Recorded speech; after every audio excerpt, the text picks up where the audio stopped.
This is Evening News in tonight's headlines. St. Vincent to adopt Guyana's housing model. Trinidad and Tobago government to remove $300 million fuel subsidy from CAL. And over 85 murders recorded so far this year. I'm Samuel Sugnandan. Thanks for joining us for your Tuesday, September 10, 2013 edition of the Evening News. And now for the news in detail. St. Vincent and the Grenadines Prime Minister Ralph Gonsalves is looking to adopt Guyana's housing model and to partner with housing developers here to assist his country in this area. Whitney Prasad filed this report.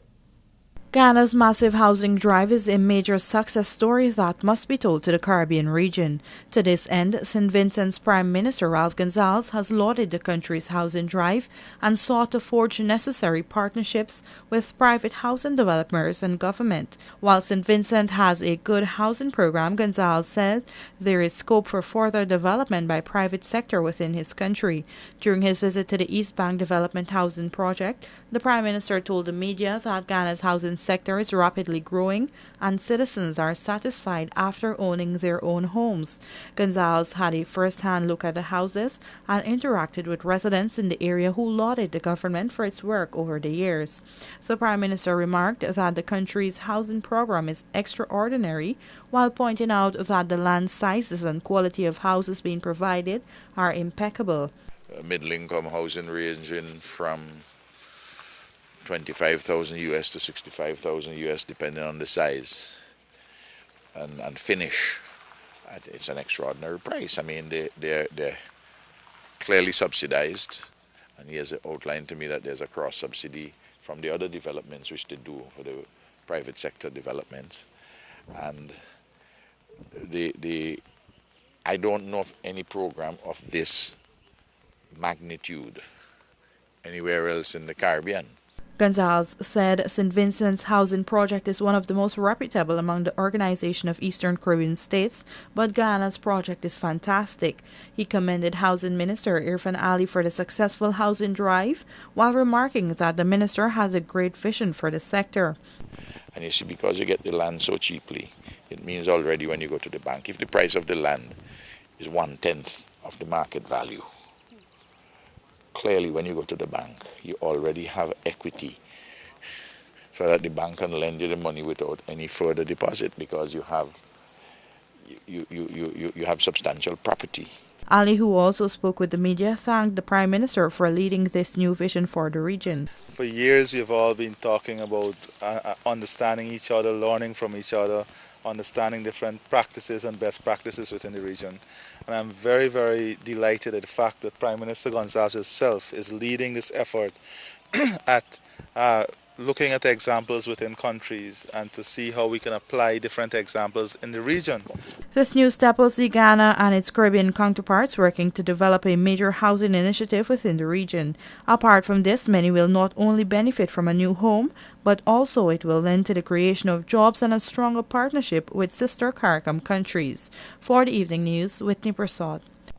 The Trinidad and Tobago government plans to remove the TT $300 million annual subsidy that is given to the state-owned Caribbean Airlines Limited, commencing October 1. Leanna Bradshaw joins us to report on the effects this move could have on Guyana's air transportation system. Regional air carrier Caribbean Airlines CAL is expected to face the burden of bearing its own fuel expenses in totality amidst its already existing financial crises. This was revealed during Trinidad Finance Minister Larry Hawaii's budget presentation on Monday. The Trinidad and Tobago government plans to remove the $300 million annual subsidy that is given to the state-owned Caribbean Airlines commencing October 1. A cut of fuel subsidy to the Trinidadian airline is likely to have a spin-off effect on its ticket prices. CAL has in recent time come in for high criticism for its exorbitant fares, especially in Guyana. CAL is currently the only international airline in Guyana operating direct flights to New York. As a result of its demand on the market, the airline has been hiking its ticket prices, forcing stakeholder consultations with the government of Guyana to restructure its airfares. This has forced the local authorities to seek alternative avenues to create competition within the airline market in Guyana. Meanwhile, efforts by this newscast to reach relevant officials on measures that will be taken to cushion possible impacts were futile. Reporting for the Evening News, Leanna Bradshaw. Former Slinger's family disc jockey Sheldon Chetty, also known as DJ Chetty, was executed a short distance away from his J946 Jackson Street, Tuckville residence on Monday night. Details in this story. According to reports, Sheldon Chetty, along with 4 other friends, was drinking on the Rachette in the vicinity of Jackson Street, Tuckville, when 2 gunmen confronted them at approximately 20 hours 49 on Monday evening. The former DJ was reportedly singled out and shot about 7 times. The armed men fled on foot, but the sight of the guns did not deter Chetty's friends from pursuing them. One of the suspects was caught and severely beaten.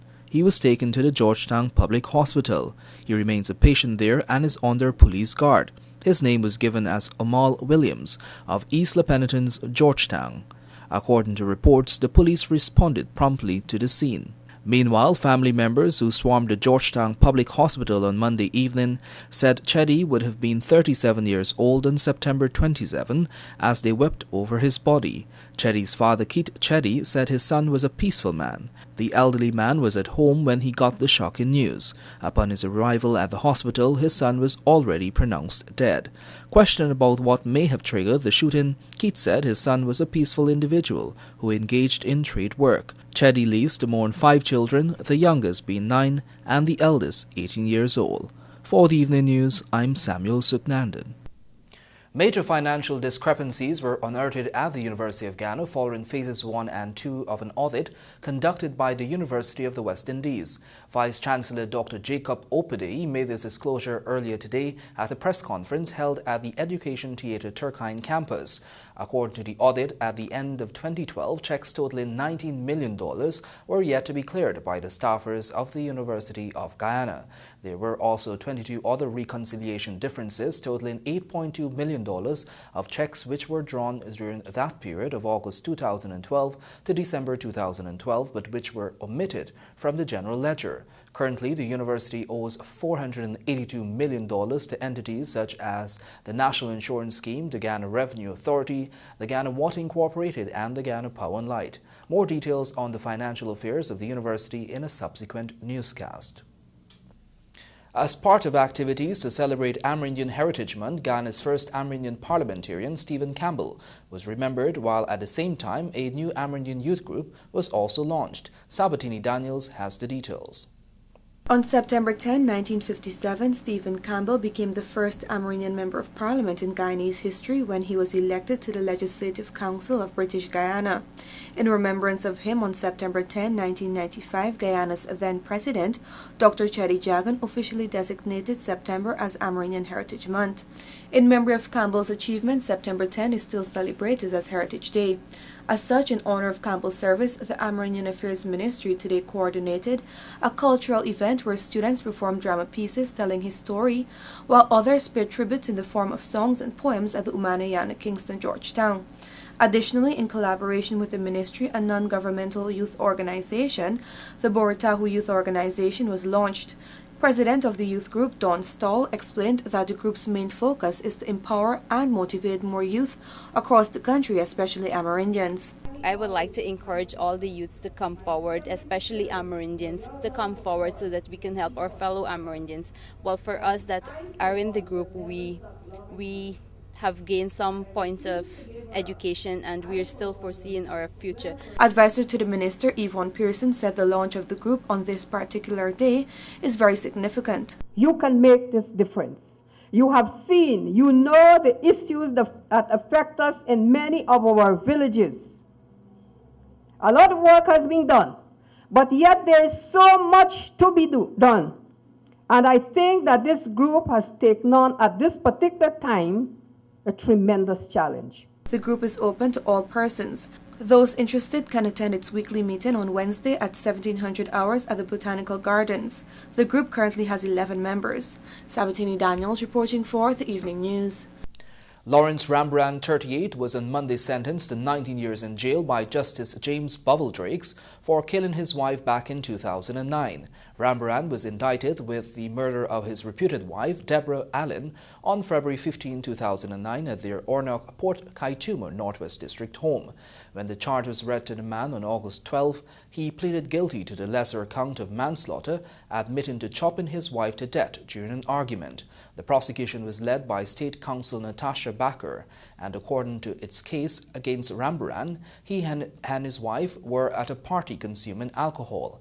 After some time, the man could not find his wife, and after inquiring, he was told she was at the washroom. The man then went to the washroom, where he saw a man coming out and his wife was zipping her pants up. They left to go home, where he teased the woman about what he saw, causing an argument during which he chopped the woman. Reports from the incident revealed that the man also inflicted injuries on Allen's teenage daughter, and they were both rushed to the Port Kaituma Hospital, where Allen succumbed. Join us after these messages for more of the evening news.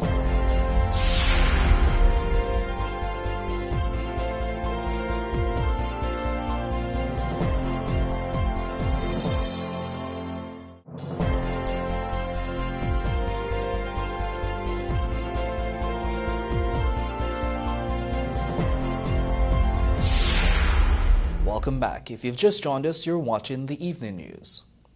There have been more than 85 murders committed so far this year and an overall 6% jump in serious crimes, police reported on Tuesday. Whitney Prasad reports.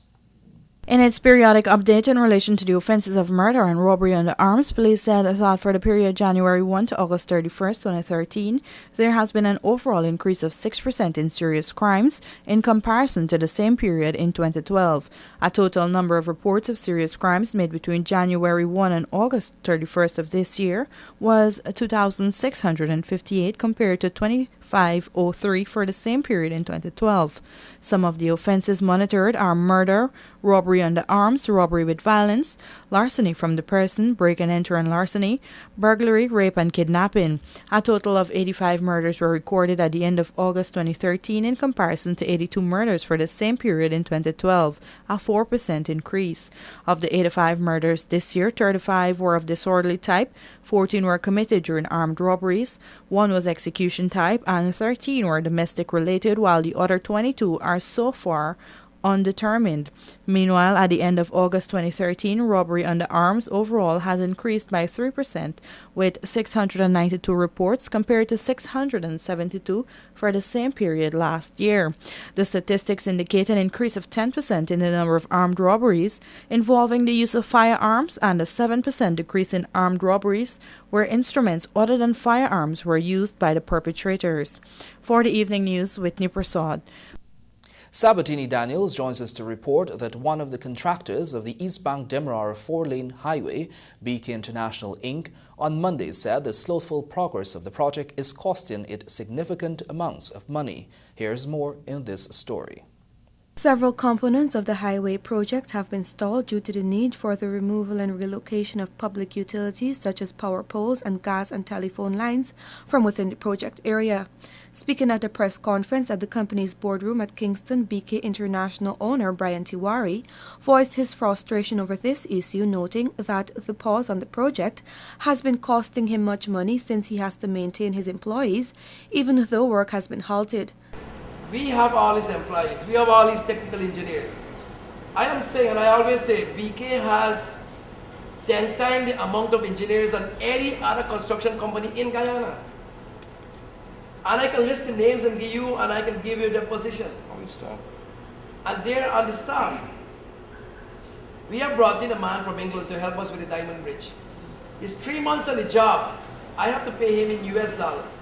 And we're not moving anywhere. He's already finished 3 months. He's on the job, and we can't do anything. He said it is costing the company close to $100 million every 2 months to maintain its staff, noting that it cannot move forward without government's approval. Tiwari said regarding the removal of the gas pipes at the Demerara Distillers Limited, a meeting is scheduled with DDL Chairman Yusuf Passau to address this issue soon. If this is ironed out soon, the contractor will not go over the October deadline of this aspect of the project by far. The East Bank Demerara 4-lane road expansion project spans 5.2 kilometers starting from the Guyana National Stadium at Providence going up to the Diamond intersection. It is being executed in 3 lots. Lot 1 from Providence to Covent Garden Water Treatment Plant is being carried out by Dipcon Engineering, Lot 2 from the Water Treatment Plant to Little Diamond by Geico Construction, and Lot 3 from Little Diamond to Diamond intersection by BK International. Sabatini Daniels reporting for the Evening News. The Guyana Police Force, in its traffic offence report, said there has been an increase of 2 road fatalities at the end of August 2013 in comparison to the same period in 2012, with 67 fatalities from 64 accidents in 2013 compared to 65 fatalities from 61 accidents during 2012. The period January 1 to August 31, 2013 saw reductions in relation to the other categories of traffic accidents: serious, minor, and damage. So far, pedestrians have been the main road users affected, with 24 such persons having lost their lives at the end of August 2013. In addition, 11 motorcyclists, 10 pedal cyclists, 8 drivers of motor vehicles, 2 pillion riders and 12 passengers of motor vehicles also lost their lives. Speeding continues to be a major contributing factor to fatal accidents and was the cause of 48 of the 64 fatal accidents recorded at the end of August 2013. Traffic enforcement by the police during the period January to August 2013 resulted in a total of 57,372 cases being made against errant motorists. Of this total, 14,824 cases were for speeding. Whitney Prasad reports that the People's Progressive Party Civic has condemned the blocking of roadways during the protest action, and specifically the most recent Linden-Taituni roadblock by residents and minibus drivers. Let's join her for the details. The People's Progressive Party Civic, PPPC, encourages protesting, and as a matter of fact, the party believes that no citizen should be condemned for expressing through public demonstration their concerns. These comments were made by the party's General Secretary, Clement Rohi, and endorsed by Legal Affairs Minister Anil Nandlal during a press conference yesterday. Rohi, during his brief remarks on the issue, said that leaders of the community should come forward and encourage residents to find alternatives in seeking assistance or expressing their views on issues in a more peaceful manner. He recalled the July riot that was carried out by the residents and ended with an unfortunate scenario of mishaps. But the PPPC General Secretary also recollected one of the opposition politicians during the Commission of Inquiry into the incident as saying that it was the government's failure to respond to the town's troubles. As such, residents mounted a mass and unruly protest. I believe it is necessary that we keep referring to this report of the Commission of Inquiry, primarily because of its recent vintage in respect to public order issues. And this is what the report says. What transpired on the bridge on July the 18th, 2012 could have been avoided if some of the influential community persons had intervened and advised the protesters to display due respect to the law. In the case, they made reference to Mr. Desmond Trotman, a member of Parliament, who had this to say about the blockade of the bridge. Quote, "I do not consider, sir, the action of blocking the bridge as breaking the law. I thought it was a necessary action at that particular point in time, and I do believe that it is the government's failure to respond to the request of the community to meet with them that had led them to block the bridge." The commissioner said, quote, "Obviously this parliamentarian and member of the legislature had forgotten the age-old saying, 2 wrongs do not make a right." Meanwhile, Nandlal, who responded to the matter, also said that the PPPC was one of the parties that were regularly carrying out protest action, some of the most massive ones in Guyana. Anyone who is familiar with our history will confirm quite quickly that we have been a party that has practiced the right and the freedom of protest for a number of years. Our General Secretary, when we were in the opposition, was prominent in all the protest marches which we have held, But we recognized one thing, which is caught in our Constitution as a fundamental right and freedom, that the right to protest carries with it responsibilities, that you cannot protest and exercise your right to assemble in a manner that will inconvenience, injure, or interfere with the rights of others. Rohi warned that any group of persons who embarks or behaves in any such disorderly manner will be dealt with by the law. He urged that persons desist from any unruly protest action and do so in a peaceful manner. A 6-day protest in Ituni Region 10 came to an abrupt end last Tuesday after 14 persons were arrested for blocking the roadway. The Linden Kukwani Public Road, which was blocked with huge logs in the vicinity of Ituni, was subsequently cleared by ranks of the Ghana Police Force. For the Evening News, Whitney Prasad.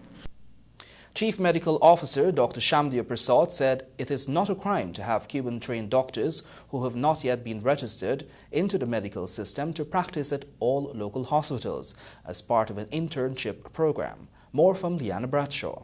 Responding to allegations that an unregistered Cuban-trained doctor was practicing at the West Demerara Regional Hospital, Chief Medical Officer CMO Dr. Shamdeo Prasad said it is a norm for them to be dispatched to various local hospitals for internship. He noted that this is the usual procedure while newly trained doctors await their certificates to be licensed. The allegations were said to be made by the Ghana Medical Council. According to the CMO, the internship stint, which lasts for some 18 months, follows on the heels of the official medical course in Cuba to allow the new doctors to acclimatize to procedures in the local field. He said that during this period, the doctors are expected to observe the process of how work is conducted where they are stationed. Dr. Prasad emphasized, however, that they are not allowed to operate without supervision of experienced personnel. He said their level of adoption is assessed and graded throughout their stint of internship. The CMO added that although some amount of concerns was raised about the functioning of the graduate doctors, he is not in a position to have them remain at home until they are in receipt of their certification. For the Evening News, Leanna Bradshaw. More of the Evening News after these messages.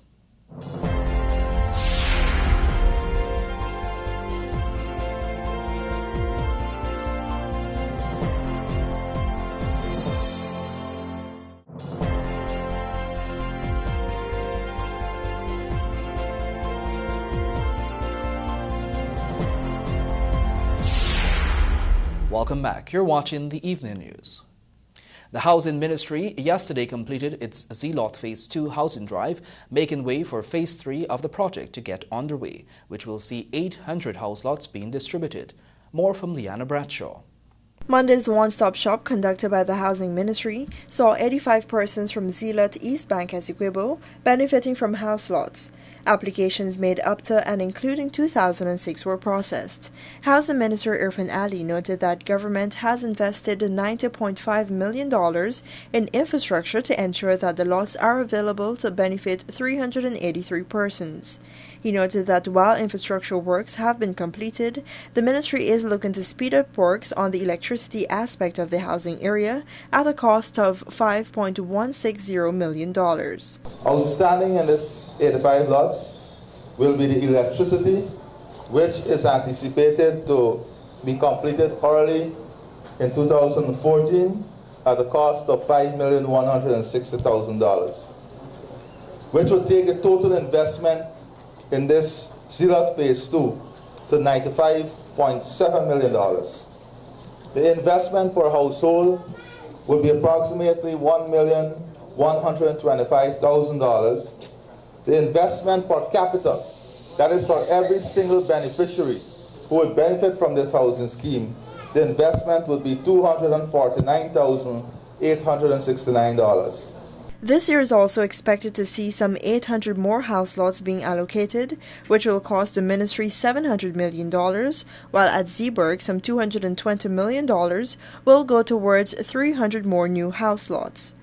Road works to the tune of $600 million are also in the pipelines for Zealot, Zeeburg, and Tucson, which would benefit over 2,000 residents. This tells you and gives you the assurance that the government is committed to the task of providing housing, providing access to housing for every segment of our society.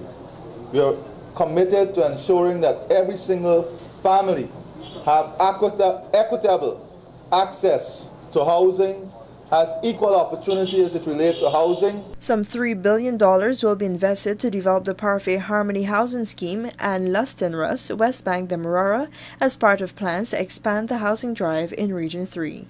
For the Evening News, Leanna Bradshaw. Leanna Bradshaw joins us again to report that the Child Care and Protection Agency has announced that it will be partnering with a number of agencies to observe Child Protection Week 2013, which will commence on September 22. The details in this report. Director of the CCNPA, Anne Green, said that activities this year will be observed under the theme Joining Hands for Effective Child Protection Services. The theme is in keeping with a joint campaign by the CCNPA and the Ministry of Labor, Human Services and Social Security to rid themselves of the concept that they alone are responsible for child protection. Green said that every citizen has a role to play in the protection of children. The CCNPA, she said, hopes to have more contributions from the private sector and increased advocacy for the cause. Green said there is a gap between the child protection system and civilians that must be broken, and there should be a higher level of child abuse awareness. The calendar for the week-long program will be released soon. However, plans are in place to host a concert at the Botanical Gardens. This is specifically aimed to break the silence on child abuse, especially sexual. Child abuse remains a major issue for Guyana. It was reported 3 months ago that there is a high incidence of child abuse on the east coast of Demerara, with some 170 cases being reported in the first quarter of this year by the Child Protection Agency. In its mid-year report, the CPA said it received 1,039 cases of child abuse, with East Coast Demerara Region 4 recording the highest number, 170, East Bank Demerara recorded 89 cases, North Georgetown 106, and South Georgetown 94 cases. According to Human Services Minister Jennifer Webster, of the 1,039 reported cases, the agency confirmed that abuse has been perpetuated on 345 boys and 466 girls. Child Protection Week will focus on creating better awareness of child protection, aimed at ending all forms of abuse against children. It is also being observed in some 120 countries globally. For the Evening News, Leanna Bradshaw. The Ministry of Agriculture has sponsored 2 students from Moko Moko Region 9 community to study at the Ghana School of Agriculture, GSA, fulfilling a promise by Agriculture Minister Dr. Leslie Ramsamy to residents of that community some time back. The 2 youths were granted scholarships through the Ghana Rice Development Board, GRDB, and the National Agricultural Research and Extension Institute, NARI. The intervention is aimed at ensuring the community's sustainability of its rice and beans project. Early in the year, Ramsamy, while on a visit to the community to inspect its rice and beans project, had promised that should the community select 2 youths, the ministry through the GRDB and NARI would provide scholarships for them to study at the GSA. Join us after these messages for your Evening News Sportscast, sponsored by Macor.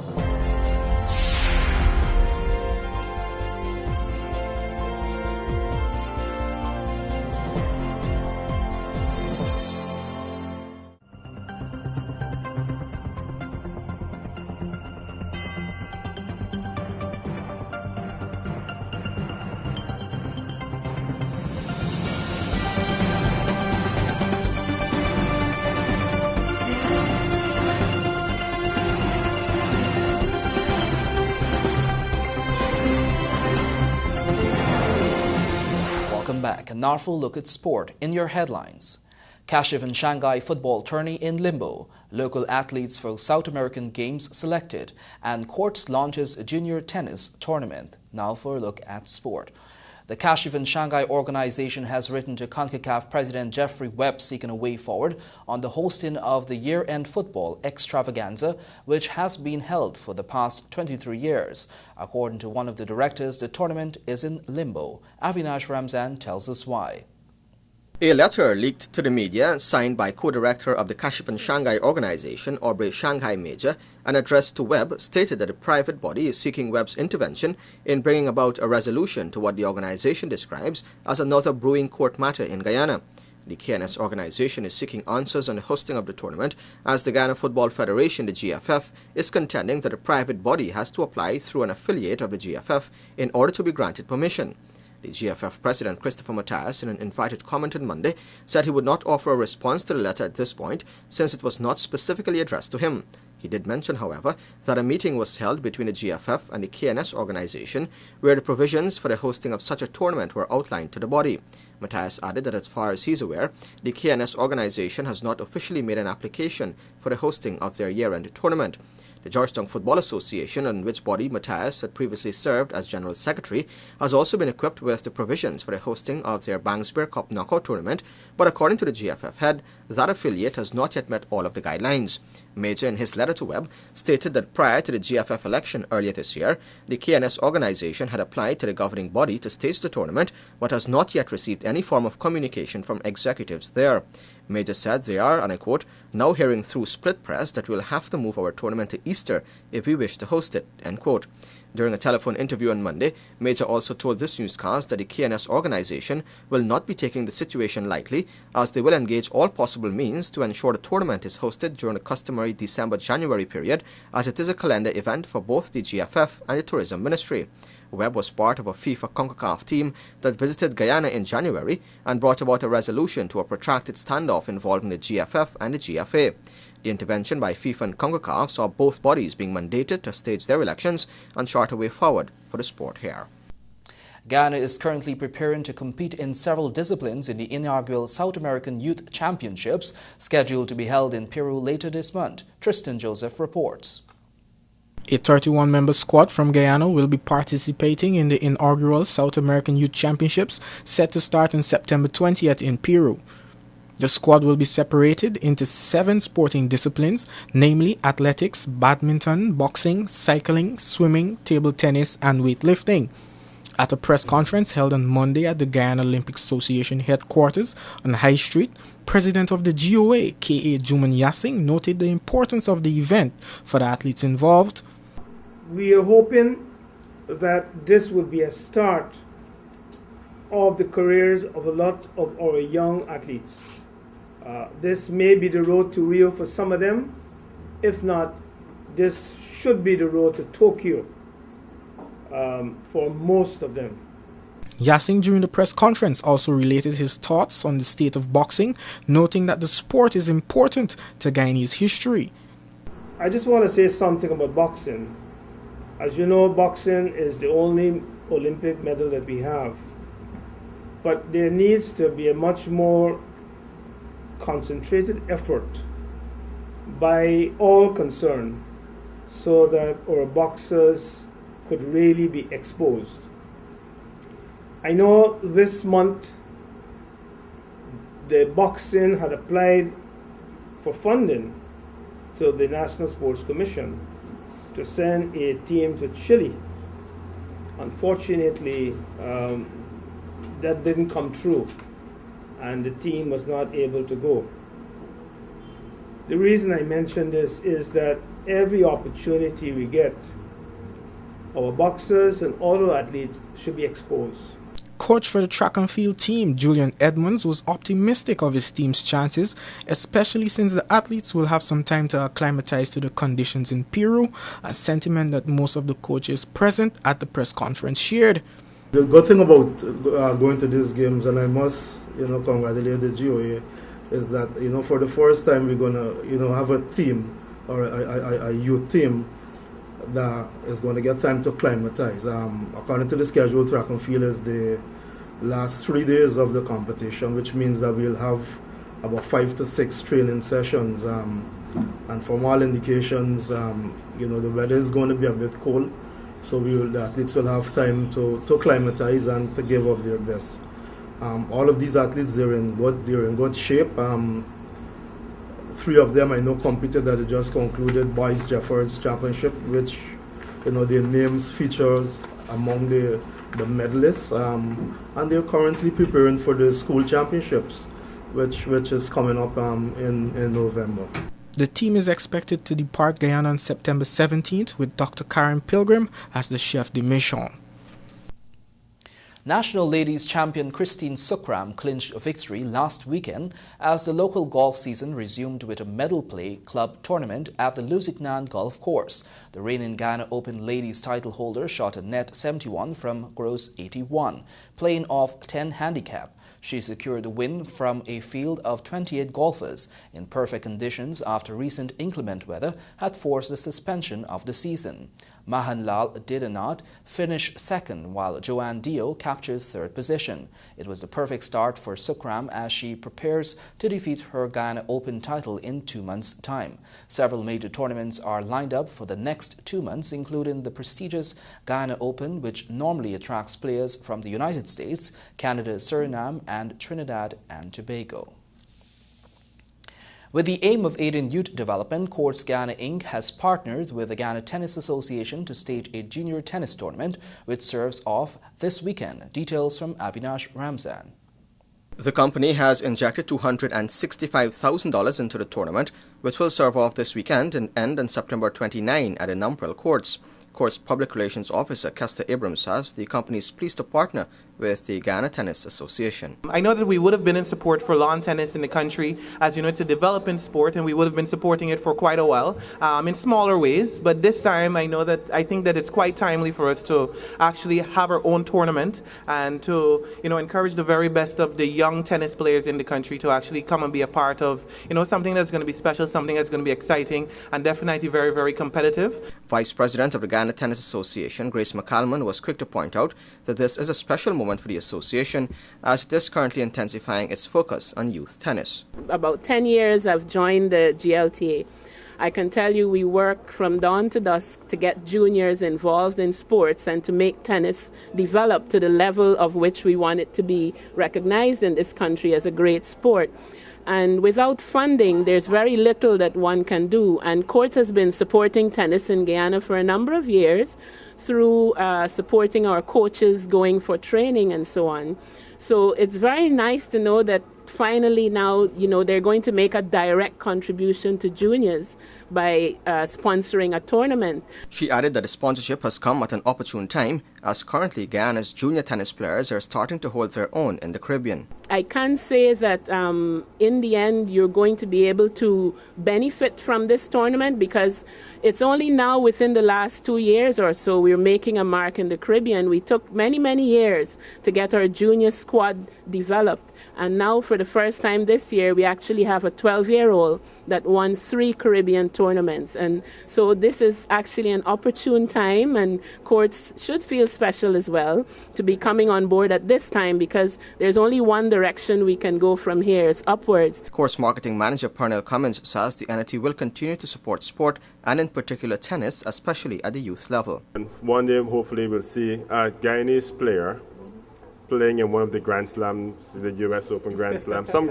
on Grand Slam, and hopefully winning it sometime. So Courts will continue to support all sports, especially tennis and all the other sports, and especially the youth levels, as development in any sport has to come from the youth level. The players will be competing for trophies and matches will be held on weekends only. Rafael Nadal beat world number 1 Novak Djokovic in a pulsating 4-set final to claim his second U.S. Open title in New York. The Spaniard 27 held on magnificently in the third set to go on and win a gripping contest 6-2, 3-6, 6-4 and 6-1 in 3 hours and 21 minutes. Nadal has now won 13 Grand Slam single titles and moves within one of Pete Sampras in the all-time list with Roger Federer leading on 17.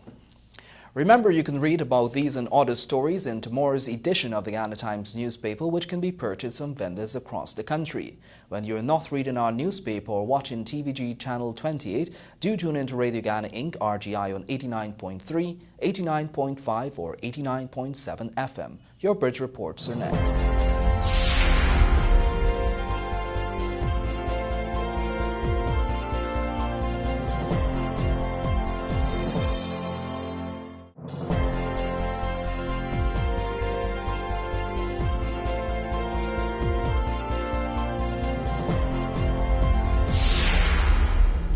Welcome back, and now for a look at your bridge reports. The Denver Harbor Bridge will be closed on Wednesday, September 11 at 8 hours 30 for a period of 1.5 hours. And the Berbice River Bridge will be closed on Wednesday, September 11 at 7 hours 45 for a period of 1.5 hours.